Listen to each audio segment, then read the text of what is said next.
Hello to all the wonderful humans. How are you guys doing? I hope you guys are doing well and welcome.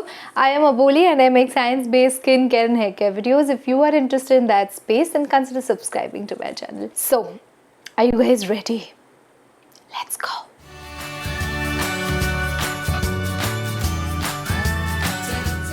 I have been posting a lot of skincare related content, so I have made a sunscreen playlist which you can check out because there are not going to be any repeats from the sunscreen videos that I have done till now. So if you want to check out about popular sunscreens, then you should check out the playlist. First sunscreen, that is the Azani Sunscreen. The Azani Sunscreen is a kaolin clay sunscreen.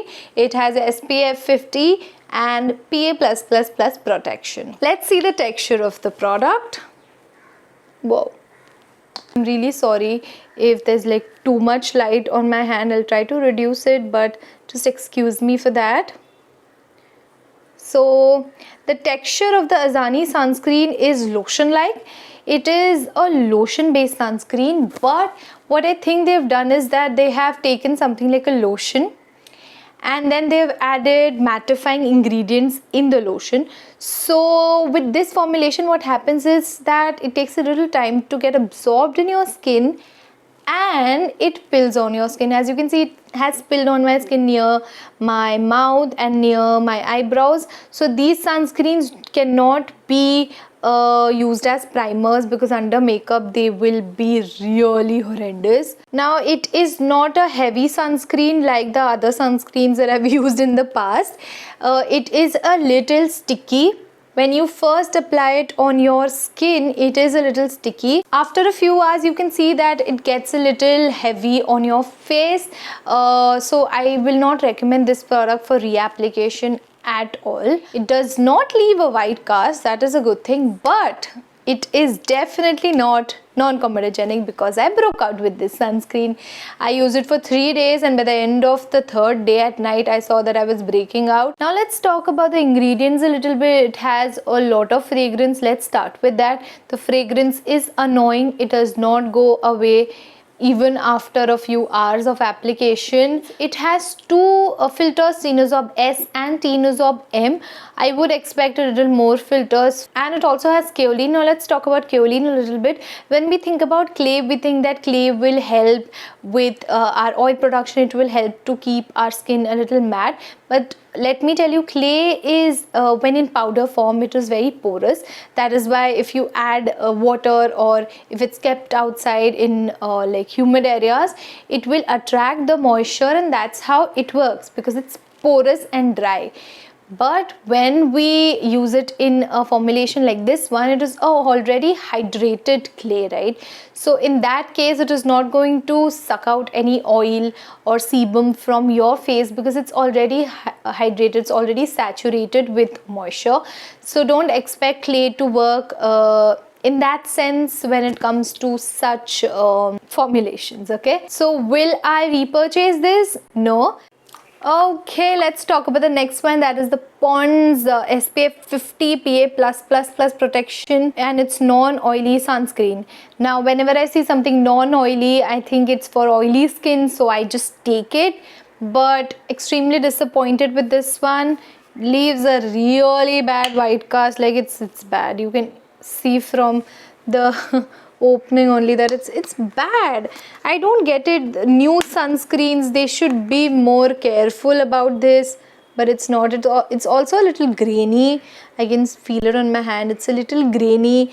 It's thick to blend in, but it's also heavy. So I don't get it. At least the one thing that Pond's have done that is good is that they have written that it's a cream. At least they haven't lied that it's a gel form. So it's definitely cream, but leaves a very bad white cast. It's almost purple looking when you blend it in your skin because of the mixing of undertones with it.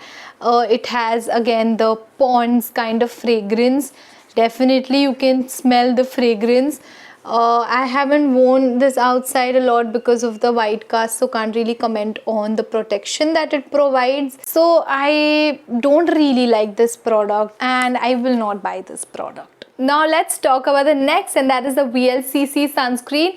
It is the SPF 30 PA+++ sunscreen. It was one of the sunscreens which was in the Consumer Affairs sunscreen report, and it did a pretty good job in the test, so really happy with that. Now this is a SPF 30. All the other products are SPF 50, but I've used this product outside and it does not completely help you against the tan.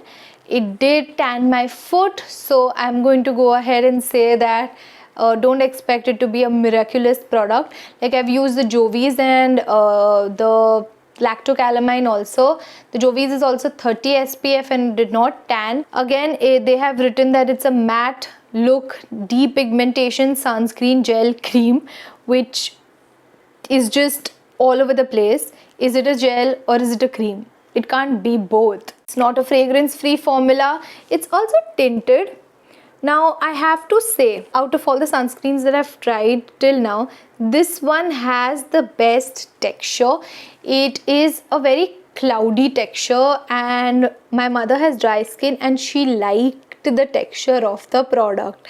So if you think you want something which is indoors and not very expensive, you can take a look at this product, but don't expect it to help you against the tan when you're outdoors. That it does not do. You see, it gets absorbed in your skin nicely. It's a tinted sunscreen. It does not leave a white cast, but again there is the problem of the shade that will not suit everybody, obviously. When it comes to oily skin type, for the VLCC SPF 30, I don't like the texture on my face.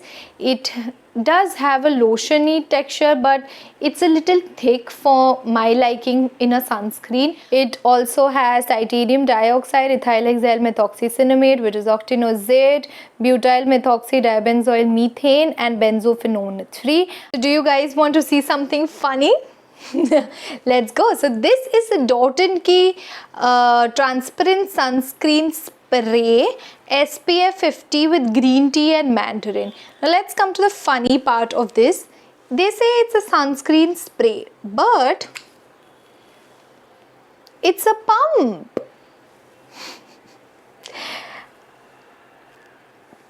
I don't get it. Seriously, don't look at me. I don't get it either. I mean, imagine if you had bought this thinking that it's a sunscreen spray. What a waste of money, right? Yeah, you see this? Whoa. You must be thinking a transparent sunscreen? Maybe it's watery. Like, watery sunscreen is the best thing. It just vanishes in your face and everything will be so revolutionary if you get watery sunscreens. But guys, hold your horses. It's oil. It's not water. Look, look, look. And if you've been on my channel, or if you're new, hi, I have oily acne prone skin, and if I put this on my skin, I'm going to break out for 10 days. So definitely not going to touch my face.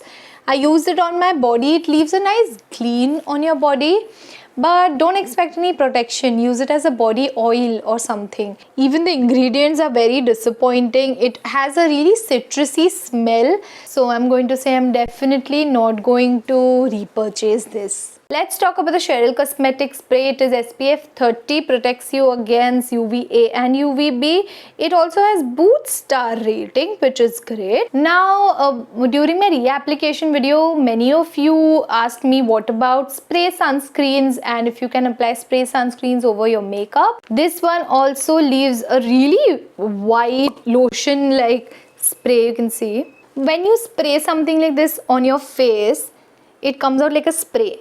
Okay, so it is not uniform everywhere. So when you put this on the makeup, you will also have to remember that you have to blend it in. You can't just spray it and then get over with it. You have to blend it. If you are going to use spray sunscreens just like bare on your face, then how much should you use? So you will have to measure with the product first and then see how many sprays it takes for the product and then use it on your face, because we know quantity is very important when it comes to sprays. Big problem I have with this is that I do not have the ingredient list.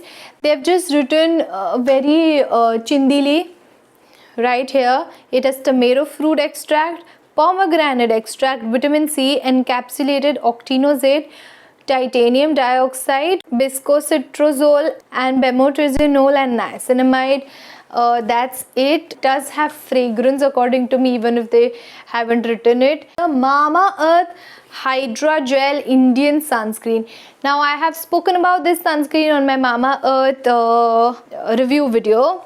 It has SPF 50 PA+++ protection. Now we all know MAMAEARTH does not have a good reputation because of its shady marketing tactics. I have to say that this is not a bad sunscreen. Oh my god. But I do not take any responsibility of this sunscreen, because I cannot guarantee the protection that you're getting from this sunscreen, as I have trust issues with this brand, so can't say for sure. When it comes to texture, it does have a good texture, okay? It does not leave a white cast. It has a very light kind of a texture, very light cream sort of a texture, so that's good.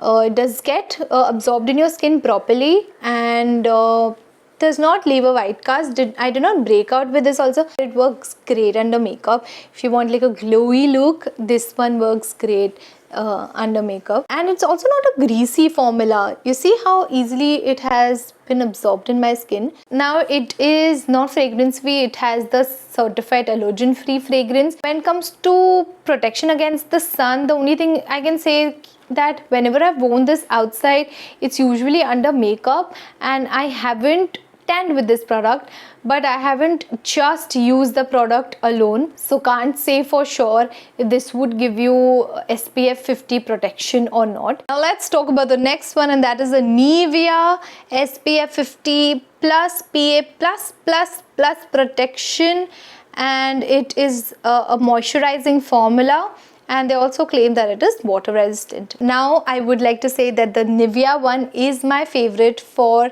using it on my body. This will never go anywhere near my face because the formula is really thick, like really thick. But I use this as a body sunscreen because it's affordable, and it definitely gives you the protection against the sun, because I've used this on the beach. Definitely provides a good protection against the tan, but you have to use like a good amount of this. Now this is one of the few sunscreens that are affordable that also give you protection against the long UVA, hence the PA++++.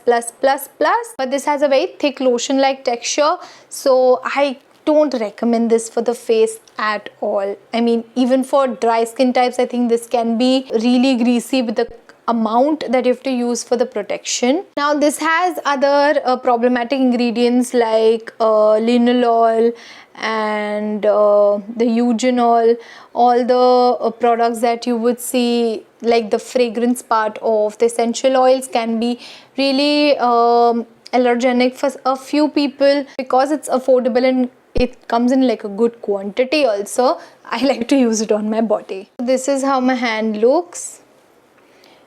There is a little bit of white cast, as you can see, in comparison to my fingers, but don't forget it's a greasy formula. Look at my hand, it's really greasy, so don't use it for your face. Okay, let's talk about the LAKME Sun Expert Ultra Matte Lotion. It is SPF 30 plus PA++.